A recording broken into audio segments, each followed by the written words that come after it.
started practicing that, and then just learn how to throw it correctly. And I'd be Except for nice. He's like, Kindle. I don't know how you beat me. You don't even throw it as far as I do. Throw for show. Oh, I'm terrible. I'm really bad. Putt for dough. So they say in the. Yep. That's what it is, man. You can't putt and then Well, you watch the pros, and they're sinking them from here to that wall Yeah. No. with no problem Yeah, every yeah. time. It's like, Anyways, enough talk about disc golf. yep. So yeah, social media and AI. Obviously it's kind of our industry right now, right? It's taking over everything. So when it comes to social media, there's obviously a ton of platforms. And then we'll talk about kind of what the main platforms that real estate agents are using, what consumers are viewing stuff on. So what I refer to as the meat and potatoes of social media, right? Facebook and Instagram. So 77 to 87% of real estate agents are running their business on Facebook, right? So that's, if you're intimidated by social media, I'd say focus your attention there, right? That's where most agents are. That's where a lot of the consumers are.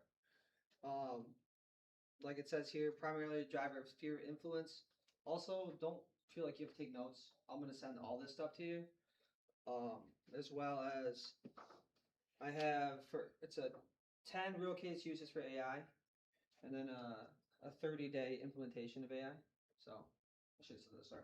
But I don't want you to focus on writing stuff down. I know it's like a big thing to do that, but then you don't soak as much of the information in, and then you can refer to this. And I was just telling Dana that I'm working on, Kurt's seen it, a tech hub. And so like all the resources I have, I'm going to put them all in one spot for you guys. And so you just have basically just a site bookmarked, and you'll go back to it. I have my newsletters on there, social prompts. I'm just trying to give you guys some more resources all in one spot. Because like I was telling Dana back there, there's a lot of stuff out there, but it's kind of all hidden and it can be overwhelming. So I'm just trying to make it easier for you guys. But anyway, so back to Facebook. It's the primary driver for your SOI, sphere of influence. We talk about that all the time, right? That's like the number one use for closing transactions, is working that, right? I mean, that's where your uncles, your aunts, your cousins, all those people are on Facebook. So if you're not on Facebook promoting your business, you're doing it wrong already, right? Get that out there. A big thing for a social post is everyone's always focused on what to post, what to post, what to post. Consistently posting something that's authentic to you, just your business, is going to be not posting at all, right? Because it gets your name out there. People are going to continuously see you. And the thing about social media is you're going to swing and you're going to miss. You make a video or a post, you're going to have 400 posts on this one, sometimes 3 on that one. That's just the game, right? Don't let it deter you. It's just like making calls, right? Some days you'll make 100 calls and 50 people are answering. I mean, that never happened, but you know what I mean?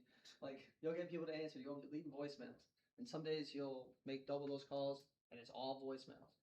I was that person once. I worked inside sales. I know what that's like. The rejection factor and the fear of that is scary, right? But you got to keep pushing past that stuff and just, numbers are numbers, but don't let them deter you, okay? That's just the big thing. Instagram, I'll be honest with you guys, Instagram is my biggest, like that's my favorite social media platform. I use it the most. But Instagram, the big thing on there is short form video, right? That's the big thing going.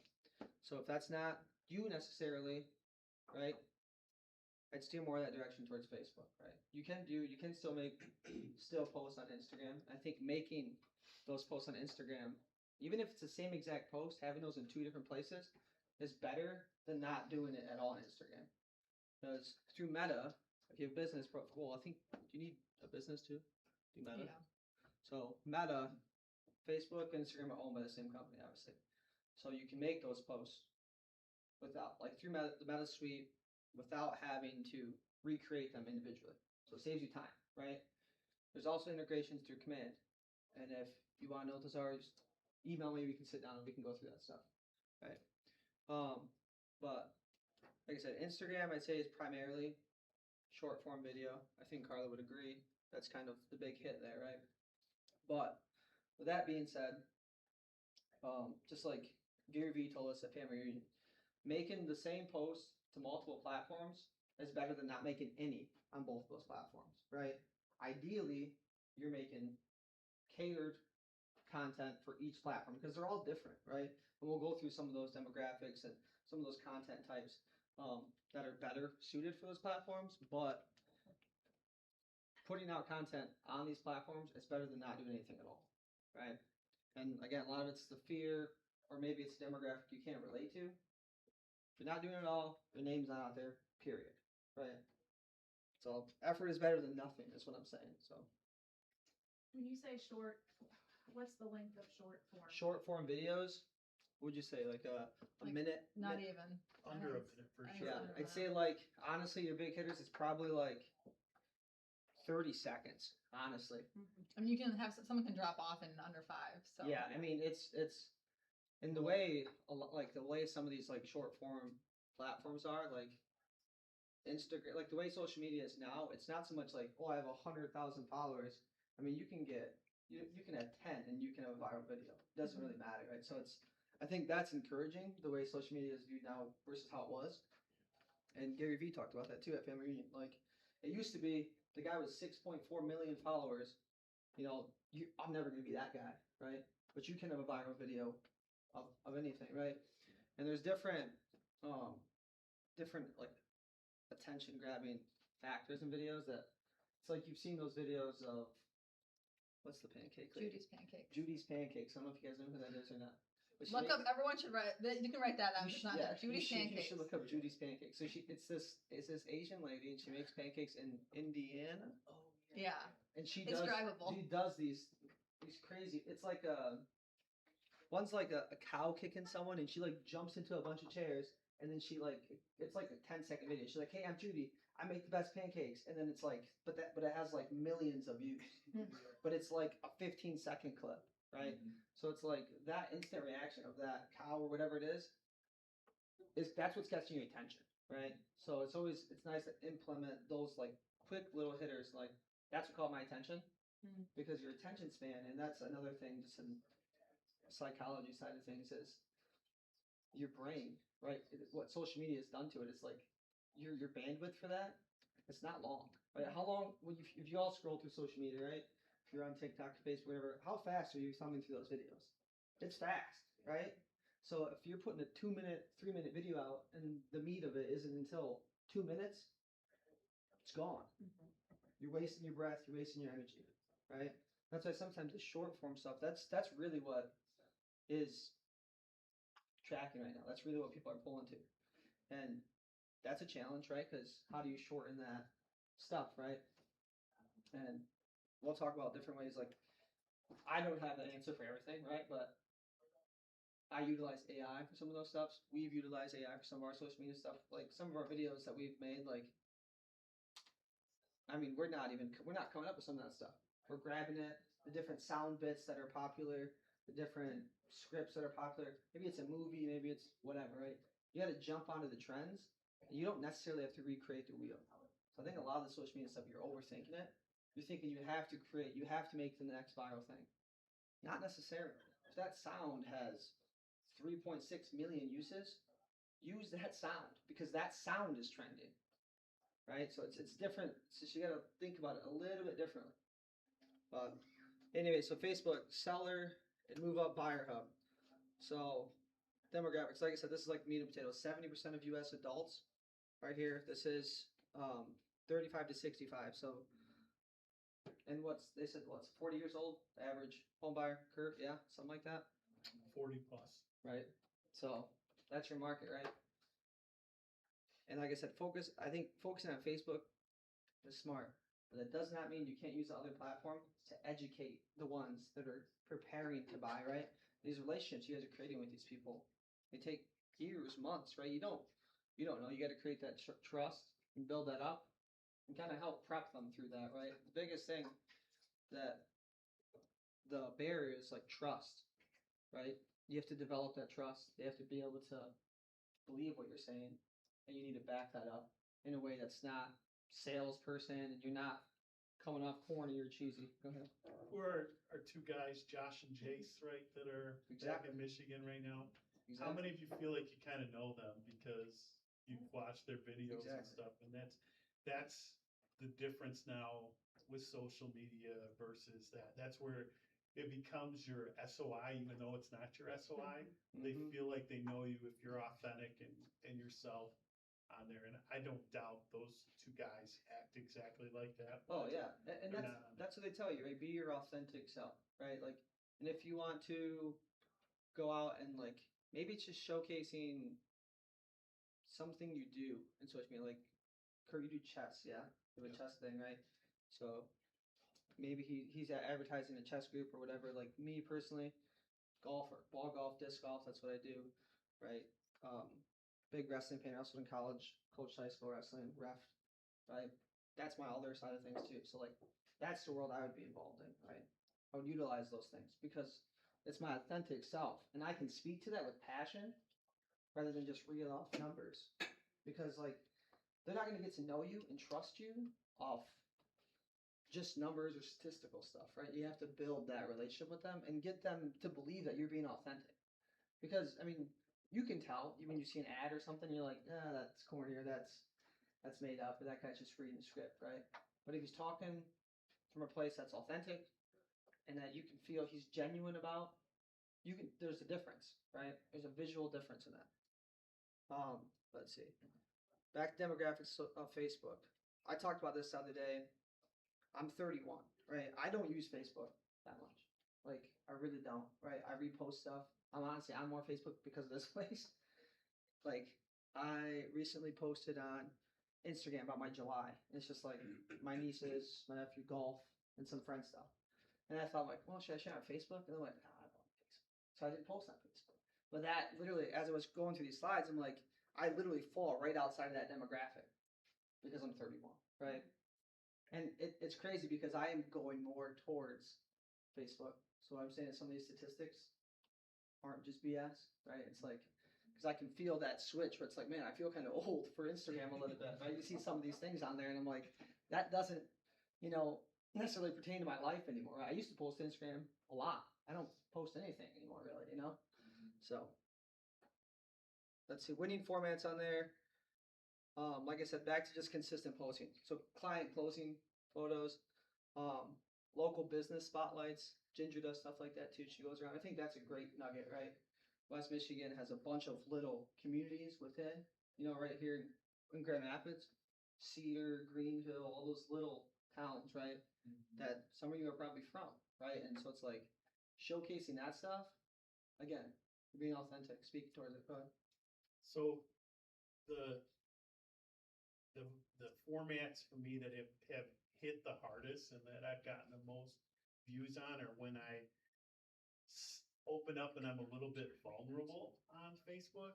Like if I talk about me trying to lose weight, oh my gosh, those posts like go so far. Like I get thousands of views versus 200 or 300 that I might get on hey, my wife and I out on date night or whatever and stuff. And so don't be afraid to be a little bit vulnerable with those things. And the story ones, if I do a client closing, if I tell a story with that of this is what we went through and this one, I get tons of it. And those are long Facebook posts with pictures, but then lots of words in it. Yeah. And yet I get people that comment on it or like it and love it. And yeah, they just, the more people that like it, love it and stuff, the more it's going to come up. And that's the thing too. Makes it roll, You can't just put something out there to well, you can some stuff, right? But sometimes if you end things with a question, right? Like I have a buddy that's actually in real estate, but it's on the east side of the state.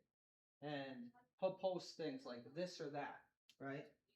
Well, me as his friend, I comment on it. Then my buddy sees I comment on it, he comments on it. And then literally at first, like no one was commenting on it. And then it's like just within our friend group, like 6 of us were commenting on a regular thing. And then he's getting more likes and more likes. It's engagement that drives these things to the top. Because with your friends on Facebook, it shows like I might not be friends with so and so, but I saw that Kurt commented on something on Facebook, and that might pull that to my feed. But I might not know that original post, but because my friend commented on it, I'm going to see that. So you have to try to drive engagement I'm not saying always do this because sometimes it's just a post, right? Sometimes that's all it is, right? But and like to Kurt's point too, like I think sometimes you gotta just see what hits. So like if you notice that when you're posting more vulnerable stuff, you're doing well, lean into that. Or if you find a lane, so you post a lot about wrestling and all of a sudden you have all this community of wrestlers that are coming to your page and trusting you because you have a shared interest, lean into that. But I would just be intentional about watching what does well and consistently and then lean into that. Yeah, I think a lot of it too is like it's trial and error, right? But you have to set some time aside. And like for me, like AI has helped me become more efficient, right? I put my whole schedule in there and helped me kind of fine tune that as I've taken on these different roles and I've had to allocate different times for different things. Well, if you look at it in one mass, it's a lot, right? You look at it, well, how am I going to use social media? And how am I going to make these calls? And how am I going to do this, right? You don't know, right? That's what runs through all your heads. I know, I get it. I have anxiety and stress too. I understand those things, right? But you need to figure out, you got to put those times. Well, I'm going to spend 10 minutes right now. I'm going to go through and I'm going to assess and evaluate the statistics. You can look at your stuff on Facebook and see your likes. Go look at it, but actually look at it. Put it in a spreadsheet. And it's like, okay, this month, my highest interactive post was this video about this. Okay? But you need to document that and look at it. And then moving forward, understand that this worked for me and this necessarily didn't. I'm not saying bury that necessarily, but maybe less of it, right? If you're using that a lot more. So it's like you just, a lot of it just over analysis, right? Just you got to look at that stuff, right? I went to college for marketing. That was my degree, if you can't tell. But when I had an internship and it was marketing for a bank. But a lot of it was like marketing analysis. So I would go analyze all their competitors and what they were doing, take all that information and look at, well, this is working, this is working, this is working. There's no reason you can't go out there and look at your competitors, someone that's successful, and see what they're getting engagement on, right? You're not stealing anything, you're not doing anything wrong, right? And then how can you cater that to you as a person, right? Like how can Tyler, you see this person that's doing real well, they have a post that has a lot of engagement, and you look at that, okay, how can I take that and make that meet authentic to you, right? A lot of this stuff, like I said, we're overthinking it. You don't need to reinvent the wheel every time. I understand, because that's what's scary about it. It's like, how am I going to do that? There's thousands of influencers out there and people that are doing well. That's not me, right? I'll tell you, I don't like public speaking, right? But I'm here, right, doing this stuff. I don't like short form videos. Carlos dragged me into doing stuff like that. I don't like doing that stuff. But sometimes you gotta step outside of that and just do it. But be authentic. Go ahead. I'd say, like Elijah's saying with looking at other people's stuff, follow a couple of people that have good things. Real estate agents, follow Ginger Baxter Group, follow Mike Mulligan. But you also have to remember too that when you're doing that, Ginger's got 2 people that are doing marketing for her. Okay, Mike's got people that's full time doing that. Yeah, as I mean, well. be realistic with your expectations, right? It's So- like if you're a one man show, it's a different Right. scale. So it's like you want to follow someone that is linear to you, right? Yep. If you don't know who those people might be, I run into hundreds of real estate people on social media just because what I've been doing. So I can help lead you to someone or some people that teach these same theories, right?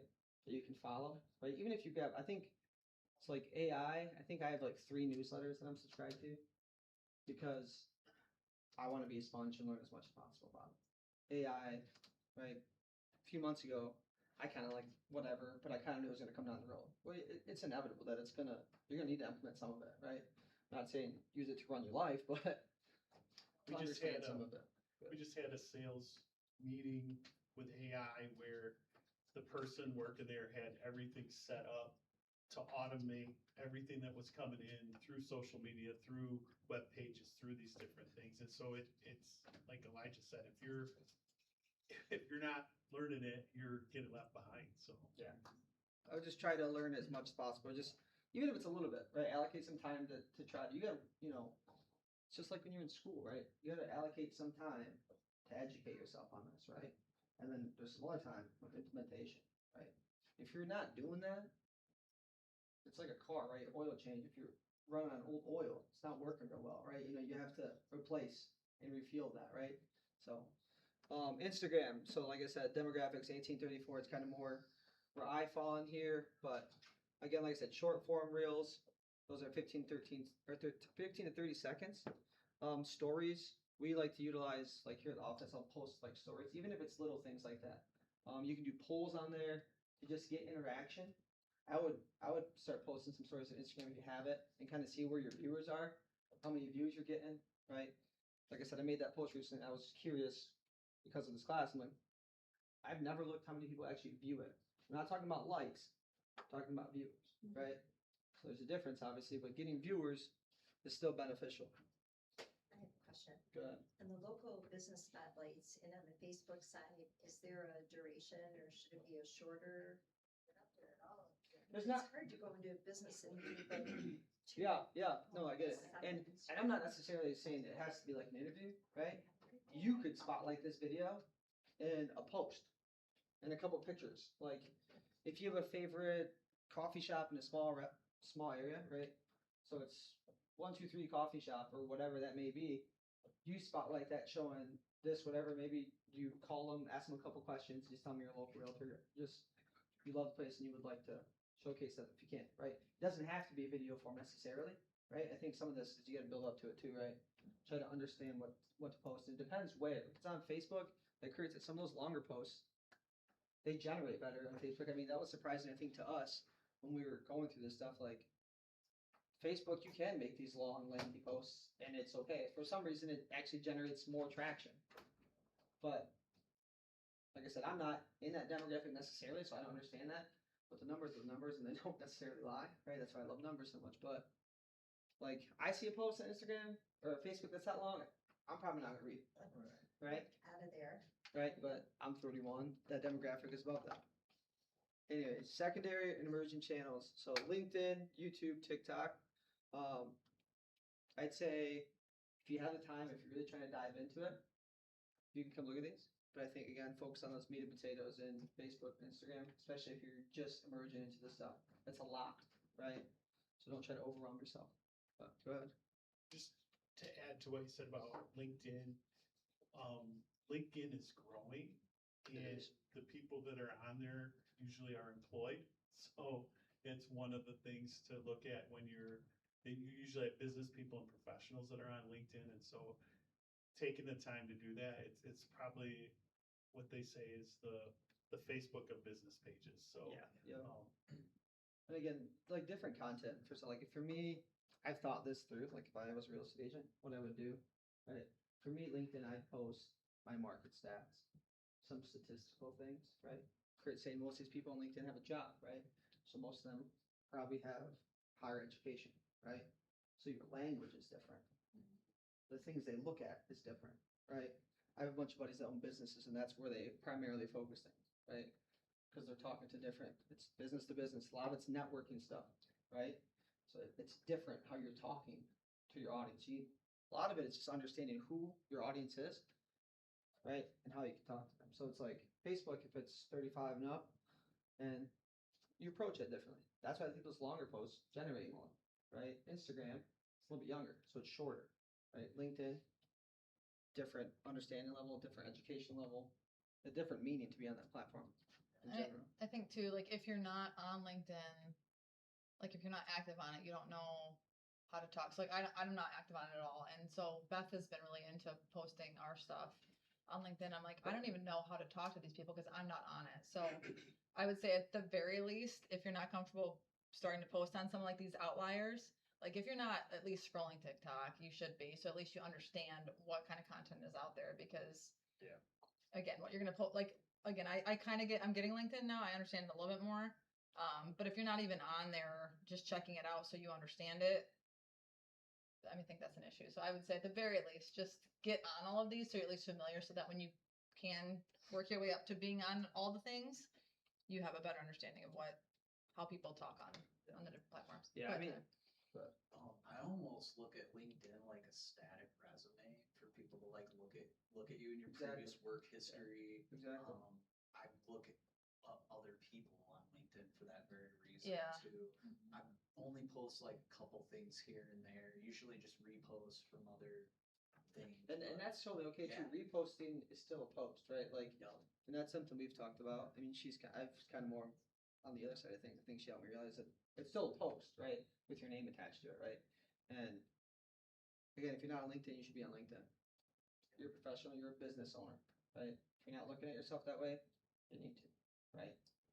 Right. So like how your name is, and everything in your bio and your LinkedIn should say Tyler Libby, Keller Williams, Grand Rapids North, address, number, like all your you need that stuff needs to be updated and current. If it's not, I implore you to at least go look at everything, right? Is your Facebook updated? Does your Instagram mention that you're a real estate agent? Does it not? Right? You know, so that stuff needs to be updated. But at the very least, I would say consume some of this stuff and kind of see how things are, right? Don't not necessarily go do it, but also limit yourself because you can kind of fall into this black hole of the world. Me personally, I have an app that disables all my applications, social media, from I believe it's 10 till 5. Actually, usually 5 6, but because I doom scroll, right? I have ADHD and that happens, so it literally locks me out of it, and I can't get into it. So just know yourself, restrict yourself if you have to, right? Set limits. Literally set a timer. I'll do this for 10 minutes, then get off, right? Because you can fall into this thing. That's how you start falling behind. Just more demographics on LinkedIn. Like I said, over earners 75K, like Kurt was saying. Right, it's employed people, highly educated people on LinkedIn. YouTube, first time buyers. 81% of U.S. adults are on YouTube. There's shorts on YouTube too, so it's just like Instagram. Keep moving. So this is a quick cheat sheet. Like I said, you guys will have these slides too. So I think this is a great thing just to look at in a snapshot of, oh, you can't see, can you? Of just demographics of kind of knowing like who's on what platform. If you haven't known, some people don't even know to look at that stuff, and that's okay. But that's, you don't know what you don't know, right? Content type kind of breaks it down for you. Different West Michigan strategic use, right? I'll be there for you. This is kind of what I was talking about earlier, and this is kind of what Ginger, I feel like recently she started doing this. Right? She'll showcase a business and kind of talk about it, give some background on how long that business has been there, right? I'd say this is more kind of an advanced thing if you're scared of video, which a lot of people are. It's not uncommon, so don't feel alone in that world. But I think that another thing you can do with this, so like, you know, Smalligans do this too. Brother's doing generic. What's your favorite? Yeah, well, no, but like they also, Mike highlights all the businesses, but you also can take your own spin on it too. So I've got a girlfriend that she gets takeout kids meals from all of the local places, and then she sits and eats it in her car and talks about why it's a great kids meal or why it's not. But so she's taking this one little aspect of the restaurant and highlighting it, and it's a different spin. So I have watched them all, and I don't get too hung up on a lot of videos about stuff like that, but it's just funny to see the different kids meals around town. Yeah. So she found something that's different, and so she doesn't need it's just in her car. It doesn't take any effort between the business and her. She just talks about it in her car. So you've talked about doing it with that's what I was going to talk about. Yeah. So like I have I have this goal really to find like the best tacos in Grand Rapids, right?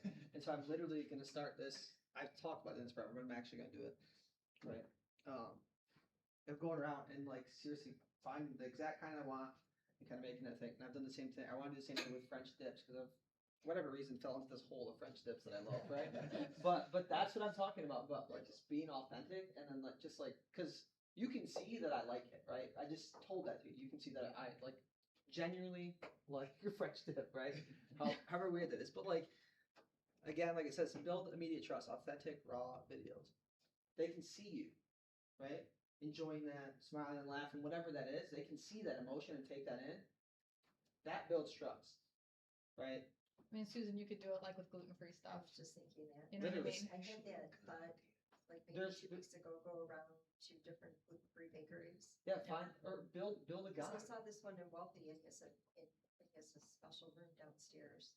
Yeah. It's all gluten-free. I mean, was that's- thinking about You could that. highlight all the different Girl. places that offer. That's a big thing. Yeah, Yeah. as a West Michigan gluten intolerant individual, like you're not alone in that world, obviously, I know, right? I And know. so it's like you create a guide, right? Hey, if you're new to this area, right?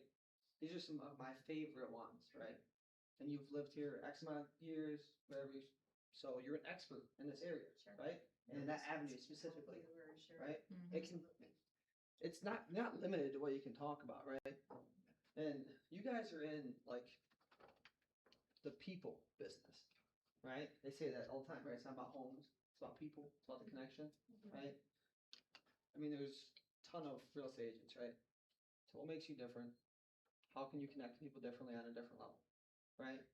Because that's what makes a difference. So we kind of did this already, didn't we?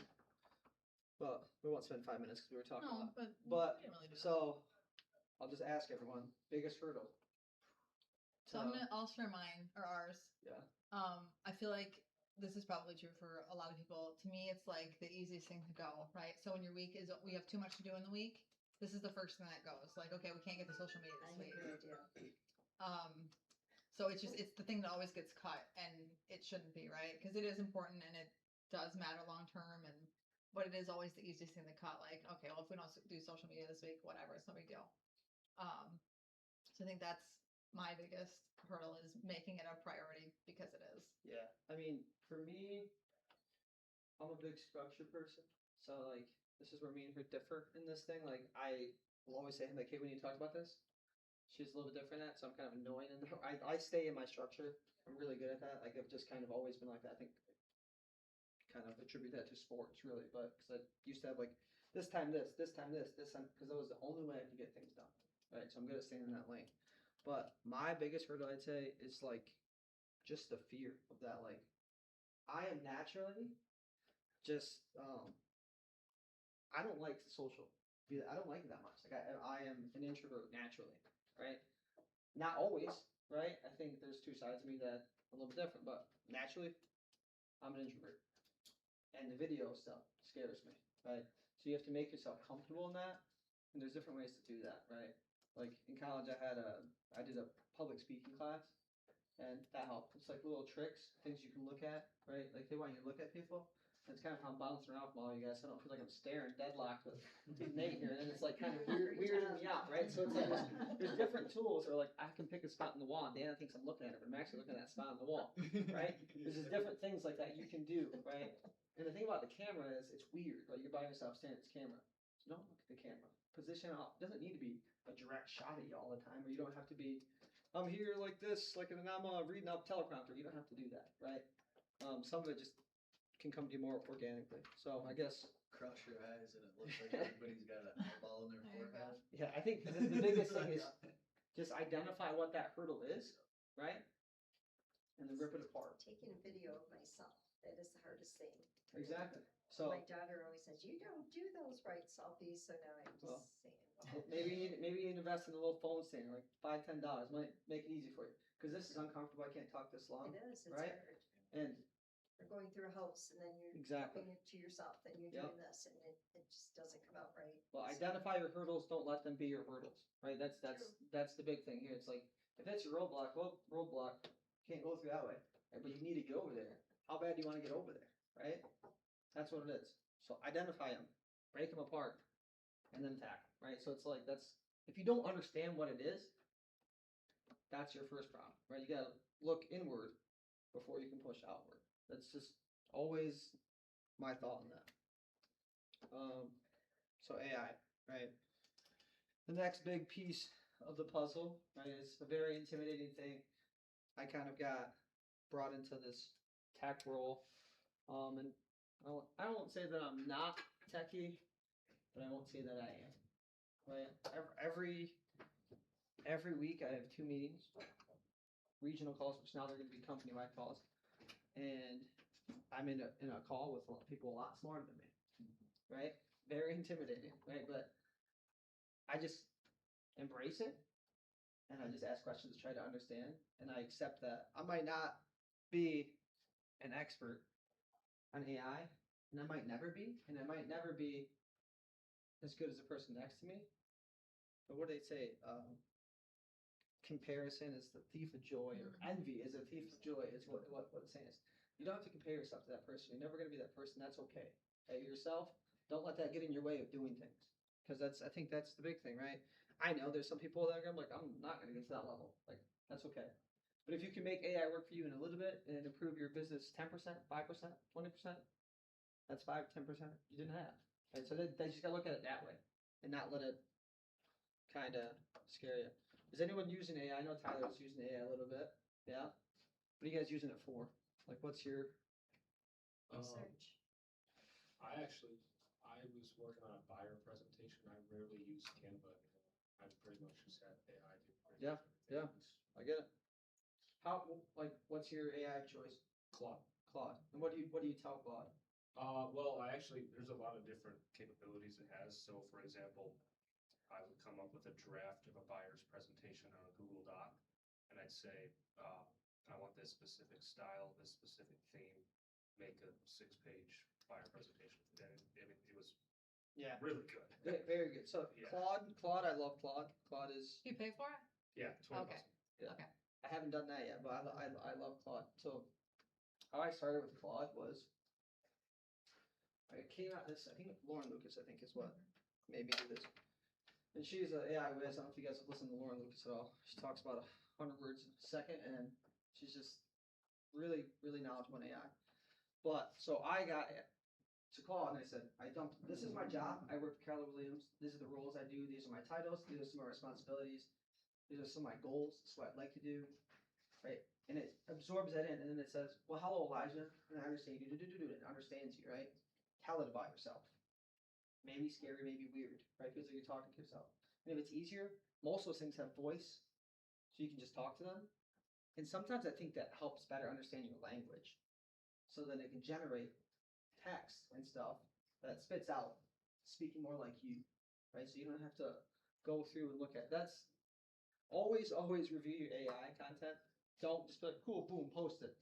Like there's always errors. There always is, and there's always probably gonna be, right? It's a bot, a computer. It's not you, right? So, but like I said, I think that's a good factor. Just tell it. My name's Tyler. I'm in real estate. This is my first, second year, whatever it is. This is my goal. This is what I'd like to do. And then like ask it questions. How can I utilize this? How can I utilize this? Talk to it. You know, that's weird, like I said, but talk to it like it's a person. It's like your assistant, but talk to it like that. Because then it understands you.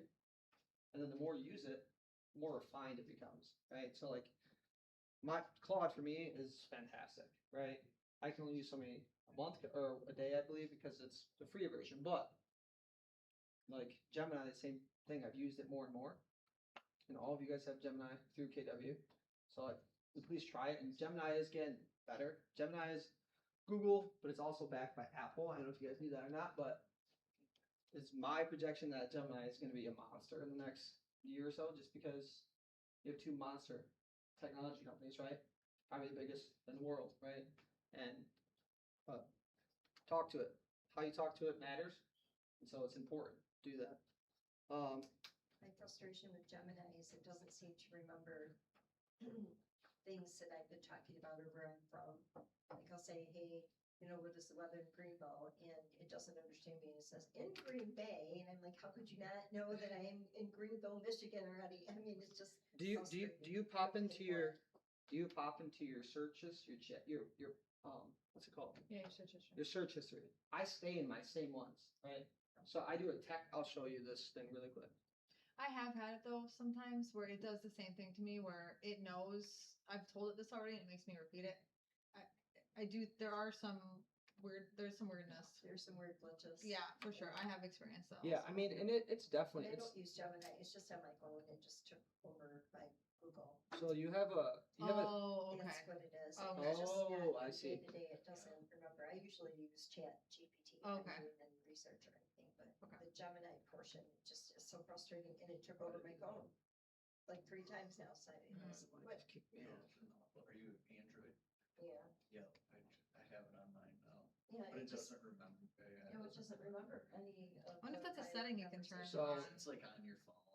It's But like, is that an option that you could turn on to have it remember? it's like through my browser. I guess I don't know. So Gemini, you Really, yeah.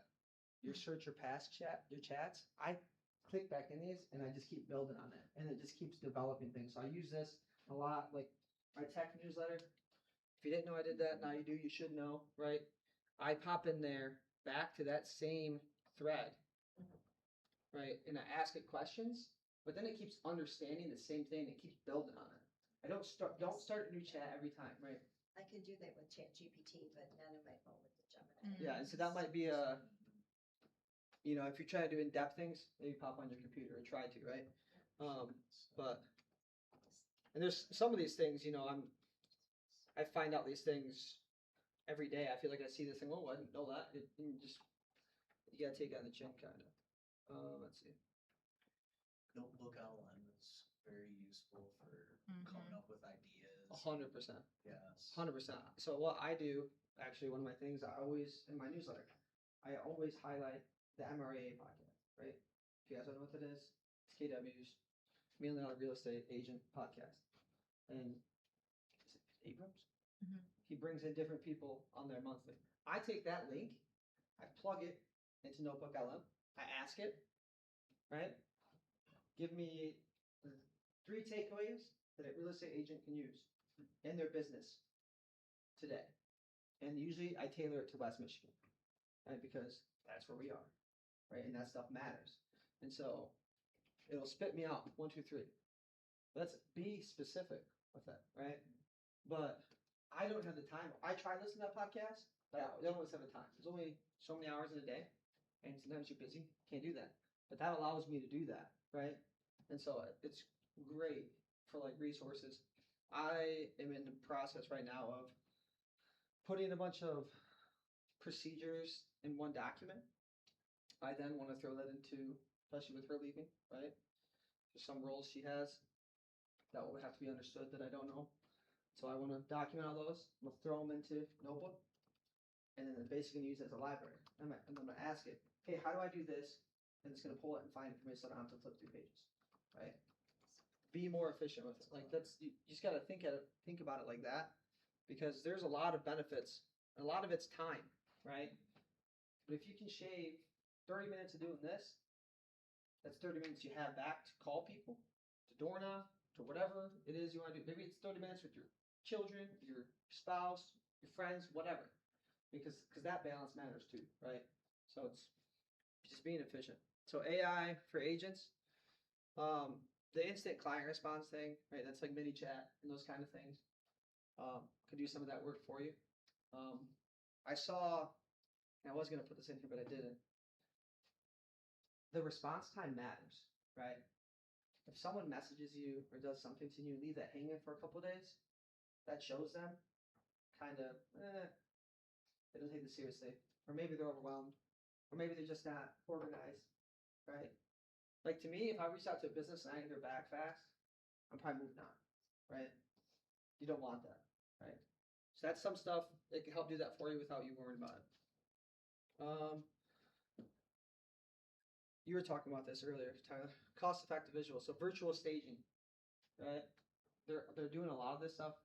I feel indifferent about it, seeing listings that have virtual stagings. I think it's weird to me, right? But it sure as heck saves you some money, right? You don't have to go stage that home, right? Also, clients, they can take these photos, use it in AI, and they can kind of put their spin on it, and then they can see that their visual, how I visualize this being my home. How would I use this space? What would I put here? And then it can spit out somewhat of an image that might be able to resemble that, right? And that makes it more personal to them. You could ask them, like, what are you looking for? Like, you have 2 or 3 kids, and it's like, well, this space is for a kid room. Use AI to help redesign that room for you and show them, right? So I think it's beneficial, a little bit scary, but because I know like in the MLS, there's some virtual photos and stuff on there, right? And I think those guidelines, in my opinion, will be changing the MLS and real estate with what can be used and what can't be used. I think all that stuff's going to get reviewed with AI, but just the way. Big thing, liability and risk, like I said. So LLMs, large language models, they can put out wording that violates the Fair Housing Act. You need to make sure you're always in compliance with that stuff, right? That's why I said review the text. Don't just let it push out for you because it's dangerous. You can get sued, right? Be careful. Review, right? And honestly, that's something if you could get that, your guidelines, throw it in Notebook LM, and then, hey, does this, see you, Dana. Does this meet the guidelines? Right? Am I within where I need to be? Ask it that. Right? I know a lot of people have used it for like HOA stuff, and we actually tried it with her HOA, but so like you put in the HOA documents, and then you're a new resident. I have this idea. Does this meet the HOA standings, or am I, violation? Saves time. No one wants to look through 20 pages, right? And I know some agents that don't fill out documents properly because they just missed something, right? It's great for that kind of stuff. Let it kind of be your brain pick through so you don't have to. You're human. You're going to miss some of these things, right? Them, not so much, right? So, let's see. For buyers and renters, so we've talked about this many times. Search engines are shifting from the generic 3-bed, 2-bath, that, right? Like they do that like homes and apartments. Like you can just do that thing, right? People are talking to AI and saying things like, find me a home with a yard suitable for a large dog within a 20-minute train commute to downtown. Your descriptions matter, okay?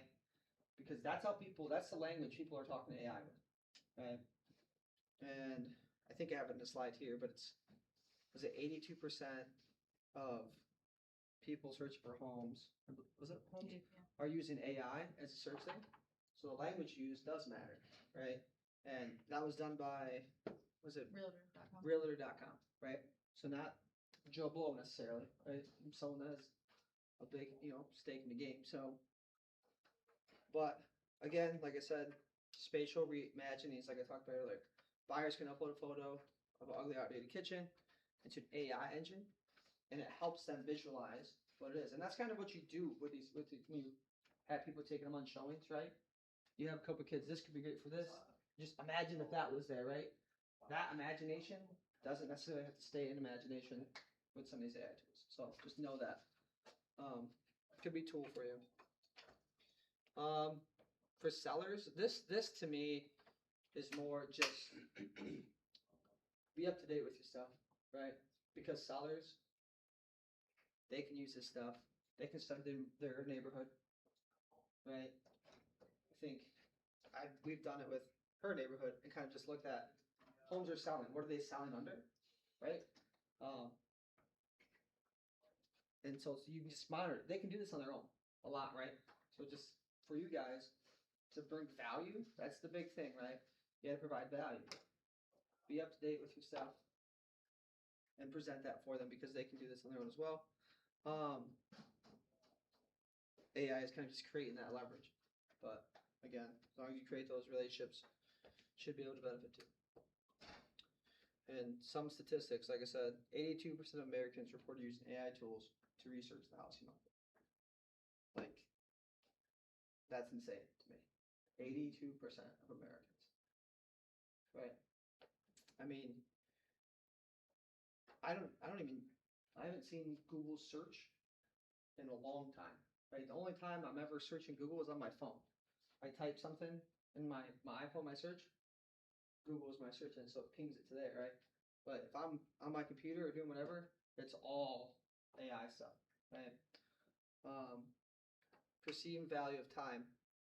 So consumers ranked real estate agents 65.6%, and AI at 61.9%, two most productive and effective uses of their time when gathering market information. So just know they still are using agents still over this AI because people want to, the statistic stuff's great, but you want to put a face to that voice, right? And you can be that voice for them, right? But like I said, 8 out of 10 consumers to 80% are using AI during their home search, but still 62% of buyers still rate human agents as the most accurate and trusted source, right?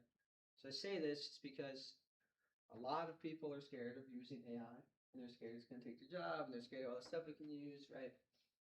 But people are still, they value that human connection. So these are 10 of the real case uses for AI. Now I kind of just spilled a lot of information at you guys, but I'll send this to you in a more detailed how-to, right? I just kind of want to outline these, but generate an MLS listing and social posts from raw notes. You don't always have to come up with exactly what it is, right? Tell it your thoughts, how you would like it to look. Because I know for me, like, I have this like, it needs to be perfect, right? And sometimes I might never get things done because I can't quite get over that hurdle, right? You don't know exactly what it could be. Put in your notes, have it generate a couple ideas. Oh, I don't like that. Take that out. Take that out. But it starts you someplace, and then you keep tweaking it until it looks like how you want it to, right? Instant photo decluttering and virtual staging.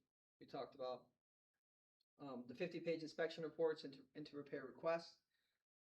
So, like I said, AI is great reading through documents and stuff like that. I read something too, which I was going to put in here, but I was kind of iffy about because I can't talk to it. But it's like approval rates getting faster because AI is doing this reading, which is much faster than a human, right? And you kind of, these are our guidelines in our approvals that need to be met, requirements. This person application, yes or no, right? Sometimes that stuff, approval for that stuff will take weeks, right? That stuff's changing, right, because of this stuff. Mobile voice notes into policy emails. I know there's AI out there that it would even go through your drafts and help form stuff like that. Sometimes I have the thoughts, right? But to make it sound like a professional email, to be that, whatever, respect agent, whatever you are in your field, I can't quite formulate those words, right? Like, and make it sound like that, but yeah, I can help you do that. Writing hyperlocal market commentary. Sometimes, I guess, you don't know what to say, but it'll help you. Short form video scripts. So for Reels, TikTok, Shorts. Past client database reactivation. So if like you have people in the database that haven't responded to you, you can import them back up and it'll kind of help you, walk you through that. Again, I'm going to send you a detailed how-to. Multi-language listing translation. So if you have someone that speaks a different language, it can kind of help you combat that, right? AI just making that closer for you. Instant client objection talking point. So this is something that when I went to Indiana with Tammy, we had 2 regions combined for tech trainers and MCAs. And it's something I never heard of until then, which I thought was insane, right? I was in sales at one point. And I've done that, and I know like getting over objections is hard, especially on a phone, right? Do that. You can role play literally with AI, like from the comfort of your home, right? Using that, you can talk to it, type it, whatever. Sometimes it's just practicing that stuff. That's what it is, man. If you have that in your arsenal, when you say, I just, maybe not right now because this, and this. I totally understand that, and then keep going, right? Usually you hear that, and it stops you in your tracks, right? And then you're kind of like fumbling a little bit, right? The more you rehearse these things, it's more instant, right? And so it can help you do that, right? Or it can give you objections. Hey, I'm encountering this a lot. They keep saying this. Give me 5 real case uses for counters for this. What can I say back to them, right? Because sometimes, again, you don't know what to say, especially on the spot. Especially if you've been dialing all day and you call 20 people and one person finally picks up at the end of the day. I'm sure some of you know what that feels like, right? It's not, and you're like, well, I wasn't expecting anyone to answer. I was just ready to leave a voicemail, right? It freezes you in your tracks. So it's like, when you're able to have that stuff in your brain and you're ready to spit it back out, that really helps. Like I said, I found this quote is really interesting. But AI will not replace real estate agents, but agents who use AI will replace those who do not. Right? Scary, right? But it doesn't need to be. I feel like people have this huge thought that AI is going to be, but for me, like, it's like my productivity is boosted by 15% at least, right? And I think people need to look at AI at a broader level. Like, it can help your day to day, right? It doesn't have to just make you flyers and write you listing descriptions, and help you come up with social media content, right? I feel like some people think it's a toy, right? When it's a big tool. That's how I look at it, right? I think people that view it as a toy, they're looking at it in a naive way, and I don't think that's how. It's a huge tool, right? That you should utilize. But I'm gonna send you guys those real case uses of the 10 broken down, how to implement them step by step, so it's real easy for you guys. I'll email those to you. And then I'll send you guys the 30-day implementation. Right? I'm gonna break down by weeks. This is. Oh, I should print one of these out here right now. We can send it to him. Yeah. So we have. This is from Sarah Herda. She recently taught a class about AI visibility. Right. So he said talk about 82% of Americans are using that right for home research. But if AI doesn't find you, it's not gonna matter, right? So Sarah, and I'll attach this. I'm gonna send you guys all an email after this class. So I believe I've emailed all you at one point in time, but she kind of walks you through different ways for AI search visibility, right? Bio update prompts. There's a update checklist. It's a 30-day content plan. Sarah is amazing, right? She's in charge of 2 regions, us and the DC, I believe. But I'll send this to you, right? I don't want to just steal some of her stuff, but again, it's all for me. I'm just trying to gather all the information I give you guys and use it without it being overwhelming. The page I'm working on, it's called the Tech Hub, right? It's live already. Just haven't shared the link to people, but it'll be out this week. And so all this stuff I'm gonna put there as well as email you guys. But yeah, that is my time. But this stuff I will send this to you guys. If you guys have questions or just want to chat about some of this stuff, shoot me an email. Like if you just want to talk about it, go ahead. You guys never made that part 2 to where Yeah. Carla was gonna run you over with the car. Well, she's leaving. I'm now, saving so that she for my can't. last day. It's my grand finale. So Friday will be my last day. It's both of our last days. No, y'all do a good job on social media. Thank so you. That's clever, yeah. But yeah, I mean, if you like, I know it's a lot too. Like, I honestly like the social media stuff too for me. And I saw this too. I mentioned it earlier, but being consistent, like the consistency beats the paid ads that you're just throwing out there. Right? It's just gonna fall through. No one's gonna if you're not coming up consistently. And I don't know who Nate is, and I see his post on there. I'm like, who the hell is that guy? Right? That's a stranger to you, right? If they're not seeing your name on a consistent basis, like what we did here when we walked into the world of social media and stuff, I made a social media calendar for the month. On this day and post this, on this day and post this. Now, I'm not saying all that stuff is great stuff, but my goal here is for our social media is to just grow so people see our brand. They see our office, right? We come up. In some sense, it's like the first video I think we posted was her on the scooter. I had that thought when she was having that surgery. I'm like, you know, it'd be funny, right? Because that sound was trending with Kevin James. Start your engines or whatever he was saying, right? He's in that video, he's screaming. But I'm like, that sound is trending. Pair it with something funny. And then it's like that 5-second clip is like, she on a scooter? Makes you watch it for another 15 seconds, right? It's like those little connections, but if you just put some structure into it, kind of make a plan, I think it really helps you stay on track. And it keeps you from panicking, right? You're like, I don't know what to post, right? Like, an AI can help you come up with, help me plan stuff for April. Say I live in Rockford, right? I live in Rockford, I'm a real estate agent. Help me develop 30 days worth of social media content, right? I'm not saying you have to use all that stuff, but it puts you in a lot better place than you were thinking about nothing, right? Like, so, because that's the thing, right? So you have all these thoughts, and it's like, I don't know if that's going to stick or not. You know, I don't know if that's going to work. But if you stay in that realm and you don't do anything, you're going to get nowhere, right? So it's like, and a lot of it's fear, right? You're scared, right? I was scared to do this class. and I'll be, you know, that's just like I said, naturally introverted person, but like sometimes that structure, me being able to put some of this stuff to help guide me through it, helps you through, right? Answer your question. I been using my personal Facebook to kind of mess around with posts Mhm. and then use that more structured on my On your business business? Facebook. Yep. But I made one the other day. It was literally just stupid. I thought about it in my head. I was like, who has a sensitivity to smells and it's just like blasted with cologne and perfume when they go in public? And then it just started this conversation and like, oh, me too, or no, I'm on the opposite side.